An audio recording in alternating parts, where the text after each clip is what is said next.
So the Le Mans 24 Hours is done for 2026. Yes, the final duel in the Triple Crown has been completed. It's been slotted into the crown, and, well, it was not short of action, that's for sure. Green will be the next question. Storylines to talk about before the race was that obviously Cadillac got the pole with 38 car, but that time got deleted for staying at the queue too long, so it was inherited by the number 15 BMW. In LMP2 it was a 29 Forestieri car with the number 4 APR machine for CrowdStrike Racing in LMP2 Pro-Am, and the number 27 Aston Heart of Racing in LMGT3. The Ferraris ruled the roost in the warm-up session a few hours before the race on Saturday, as well as Corvettes in the LMGT3 class, with the CrowdStrike car keeping a constant on top of it there. But that was only a 15-minute session, and you can't really see who is on top of it from there. So Kevin Magnussen in the number 15 BMW immediately took the green flag, but the number 12 Cadillac overtook even before the chicane. That was amazing, pretty much as soon as you overtook on the line. So that was all done, and the number 15 BMW actually got overtook by its sister car, the 20, which then overtook the 12 Caddy, which meant that the number 20 BMW was leading at the end of lap 1, that started third. And these guys, Aero Racing, they made up 3 positions from the start in their class. They started 8th and came up to 5th in class with Dane Cameron there. That was a very, very good start. I was hyped. Yeah, the Alpine cars were making moves as Toyota was pitted earlier. Hour 2, the BMW cars were trying to do a bit of team play to try and stay ahead of the Lexus car in the LMGT3. It didn't quite work out, but Lexus had such a solid run. They were 1-2 for a big portion of that race. And Manthey Porsche hasn't been their year in endurance races this year. They were a bit mediocre at Daytona. They had a big crash at Nürburgring, and, well, as time would tell you, they had a pretty rubbish one here. The number 92 had a bit of a problem, which meant they had to go back into the garage. They did come out eventually, but yeah, they came out multiple laps down, and they never really recovered from there. As we head into the third hour of this race, the number 50 Ferrari, it actually spun going through Tetra Rouge as it hit an LMP2 car right in front of the 51, and yeah, it spun out. They didn't lose that much time, luckily, so yeah, it was quite good driving, but yeah, it did result in a drive-through for the 51 car. Number 7 Toyota suffered from a slight puncture, which they were luckily able to get back and didn't cause too much damage really. It took until the 4th hour for our first full course yellow, and that was for the number 51 Ferrari and the number 9 LMP2 car.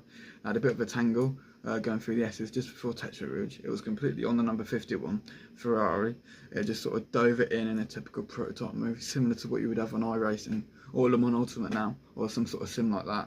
And Alessandro Peguidi, who was driving the car, he was very angry, but well, when you're the fastest car, you've got to overtake the slower class cars in a safe place, and if that means you've got to lose a bit of time, then so be it. But obviously some people don't really enjoy that fact. The 51 would get a drive through, and deservedly so. Over the next few hours, it was really about the Cadillacs and the BMWs trying to swap and change and sort of get each other's strategy for the rest of the race, really. We would sadly get our first DNF around this time, and that would be the number 13 Corvette racing car, the lovely maple-leafed liveried car in a nice red livery, like basically the flag of Canada. It's beautiful. And not too soon after that was number 61 Merc. So that was such a shame to see them go, especially after 6 hours. I mean, that's barely a World Endurance Championship race outside of Le Mans. So to see them go after all the effort they put in, it was quite sad really. Well, we mentioned the number 15 BMW earlier. This is where some drama sort of occurred. Just touched and clipped the number 3 LMP2 car just before the 4 chicanes, and that meant it would be a puncture. But because they already passed the chicane, they had to go a full lap with a puncture, and that just killed their race. I think they were 3 laps down or so after this. So yeah, they were just going slow down on Mulsanne straight just to try and not damage the thing, because if not, well, the race would be hosed, even though it was anyway. They would have to change the bodywork, the actual engine cover, and the whole rear piece of the bodywork with the rear ring and the diffuser and stuff like that as well.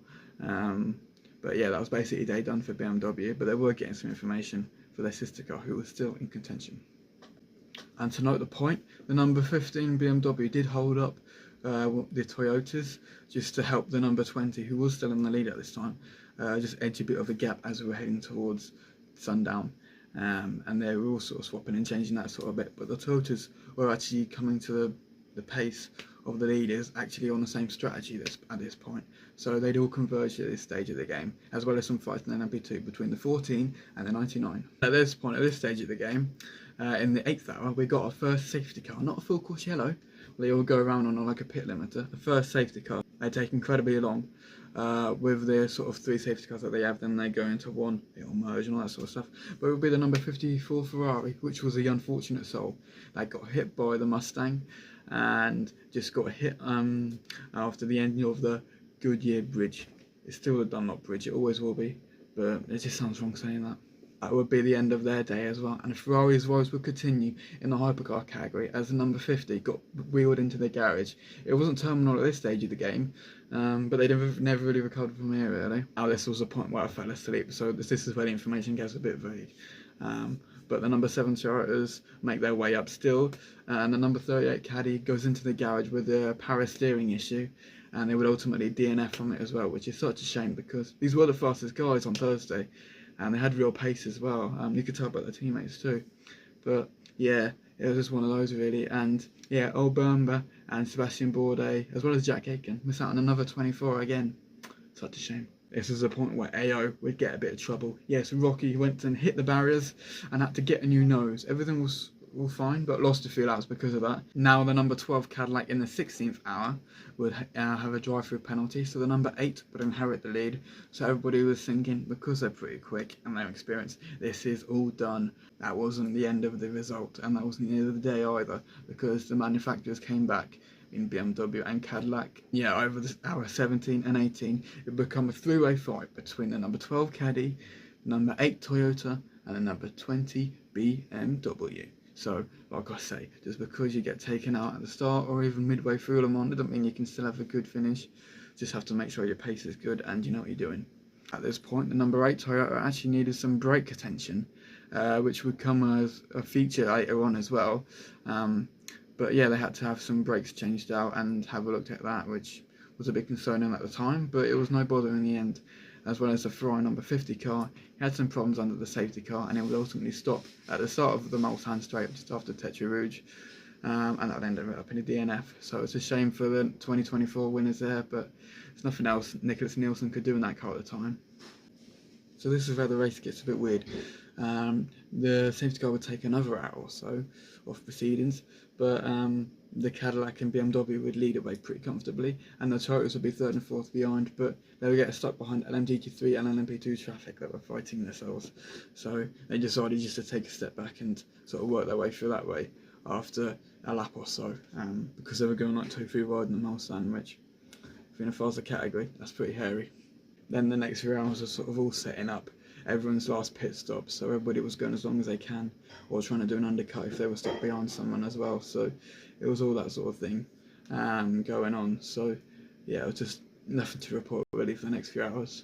This is the point where Will Stevens, who was in the number 12 Caddy, he just claimed he was going to just go for it because he was fed up of trying to make a number and all that sort of stuff with about an hour and 30 minutes left. So he was like, I'm just going to go for it and see what happens, which he did. It didn't result in a great finish in the end, but he just decided to go for it, and I think it's the best thing to do because that's better than just driving around slow, especially at the moment. No one wants to do that. Number 20 BMW overtook number 8 Toyota into the last hour. It was quite a good move, but then number 8 was just struggling on tyres from there, so they were trying to nurse it home, which they did. Number 12 Caddy had a big gap behind and had no real pace to sort of go in charge for anyone in front, so they were in no man's land in 4th. But if you look at some of the other dramas that people had, that's not a bad finish to be fair. But yes, then it was time to find out who won. The number 7 Toyota would win. What a surprise that would be. And then number 2, it would be a number 43 into Europole, 2nd year on the bounce they've done that. Then number 2 Pro-Am, it would be a number 4 CrowdStrike, and it was great to see a number 4 CrowdStrike car win. Except XA racing member there, Lauren Heinrich, who now drives the 963s. It would be better to see her win, in my opinion, but yeah, it was good consolation prize to be fair. Right, and Corvette with a 33.